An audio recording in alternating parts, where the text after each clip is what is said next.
નવા અધ્યક્ષ અને ઉપાધ્યક્ષની નિમણૂક બાદ સુરત મહાનગરપાલિકાની શિક્ષણ સમિતિની પહેલી સામાન્ય સભા મળી હતી।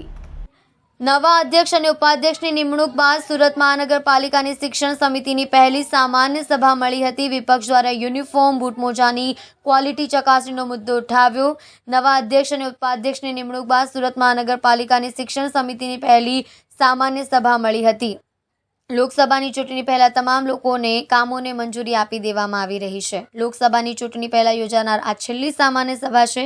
ચૂંટણી પહેલા મળનારી મહત્વની સામાન્ય સભામાં મહત્વના નિર્ણય લેવાઈ શકે છે। તો વિપક્ષ દ્વારા યુનિફોર્મ બૂટ મોજાની ક્વોલિટી ચકાસણીનો મુદ્દો મુખ્ય રહ્યો હતો। કોમ્પ્યુટર ઓપરેટરોનું શોષણ એજન્સી કરતી હોવાનો મુદ્દો પણ ઉછળ્યો હતો। એજન્સી વિદ્યાર્થીને ઓછો પગાર ચૂકવીને શિક્ષણ સમિતિ પાસે વધુ પૈસા લેતી હોવાના પણ વિપક્ષે આક્ષેપ કર્યા હતા।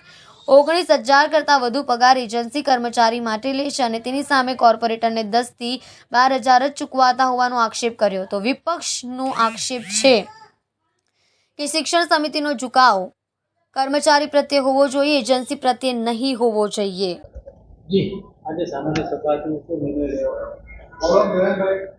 આજ રોજ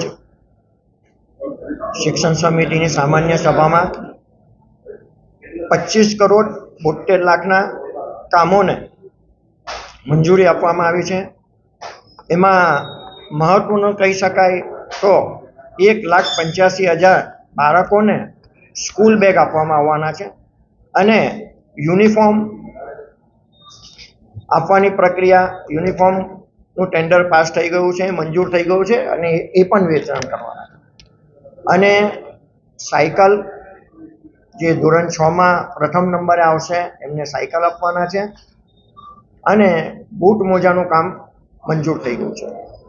આવતીકાલે 272 નંબરની શાળામાં સ્કૂલ બેગ અને સાયકલનું વિતરણ કરવા જઈ રહ્યા છે।